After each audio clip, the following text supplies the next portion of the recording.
In the last digital flag video, I told you about the simple flag and that I was going to show you some details on that, how it's built and what is the exact difference to the normal digital flag that I used to design before.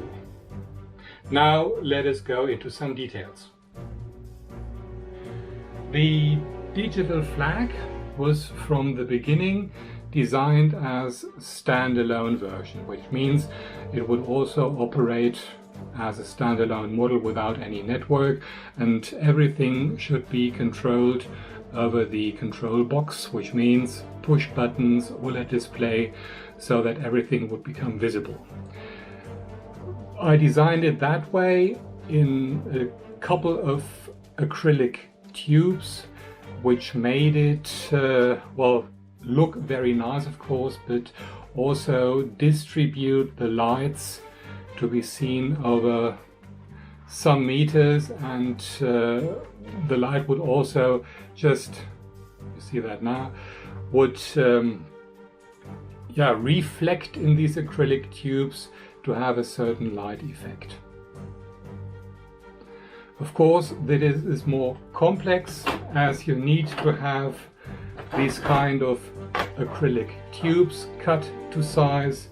You need to have two of these holders on top and bottom to fix in the acrylic tubes, and you have to combine this with a threaded rod just to fasten it.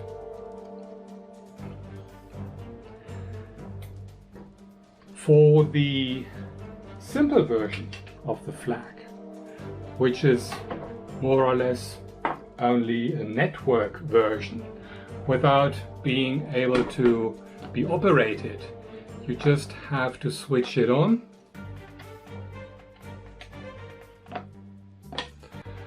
and you have the LED stripes on the outer side of this tube.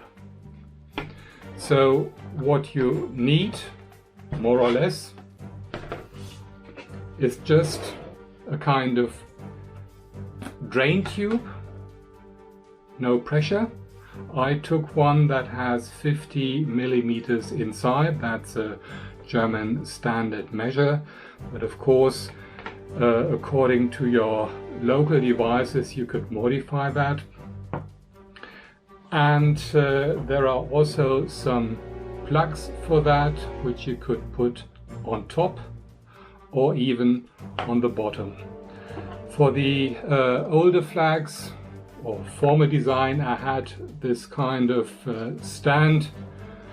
It's cheap and Chinese, but it's not very sturdy. And additionally, you can't adjust to ground unevenness where you have grass here or a small hill here, just to level out the flag so that it just would stand upright. So I designed for myself this stand and printed that out in my 3D printer. It consists of 4 parts. One is the center and the other ones are the legs, and they can easily be adjusted. I have 16 levels of adjustment where it can be turned, so there's plenty of room to level out some uneven floor.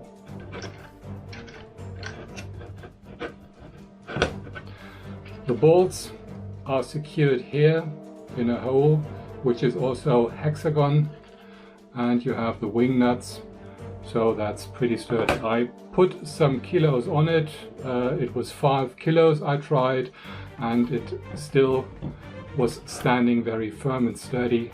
So there's almost everything that you can put on top of that on your flag or as a stand for your tablet, PC, when you carry out the game, so it's very versatile. Now the flag itself, it contains a battery pack and the head. And of course the 3 LED stripes that are fixed to it.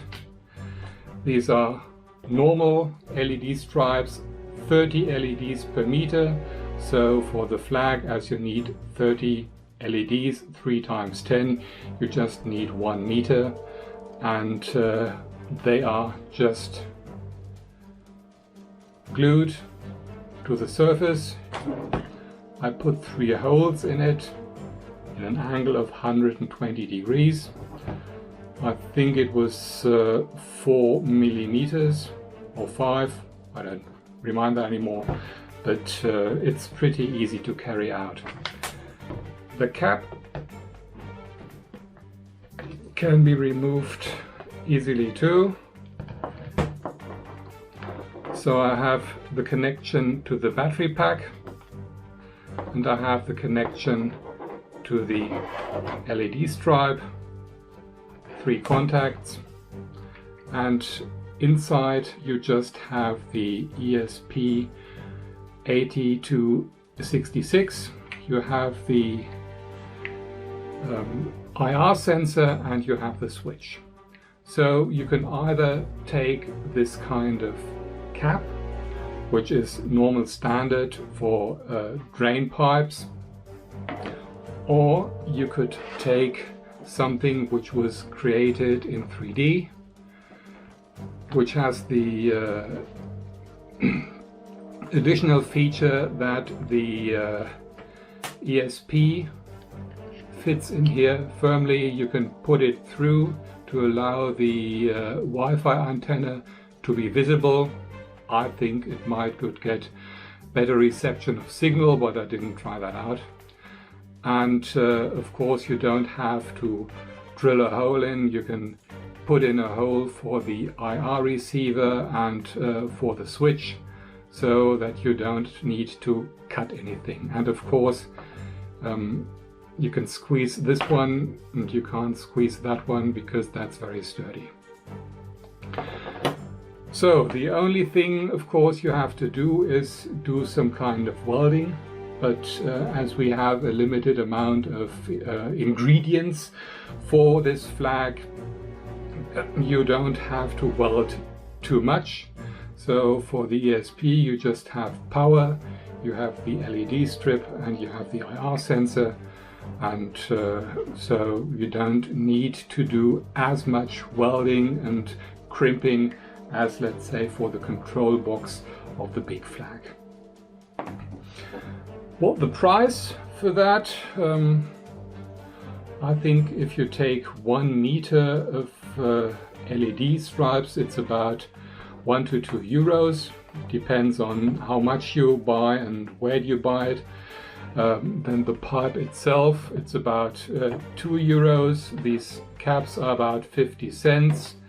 The ESP, if you buy a larger amount of them, you are about 2 euros.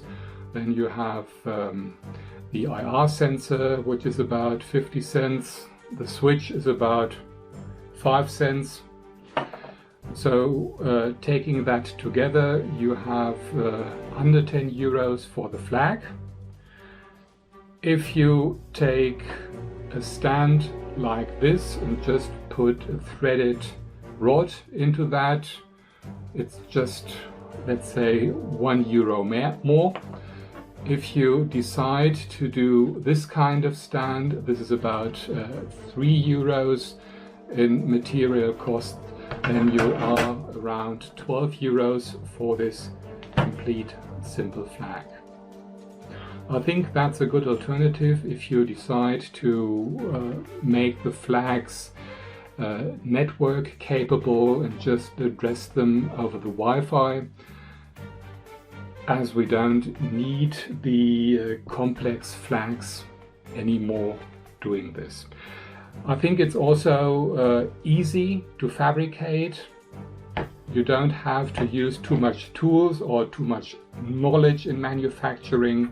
It's pretty easy bringing all that together. So that's a good alternative for a quick start into the flag-based recoil game.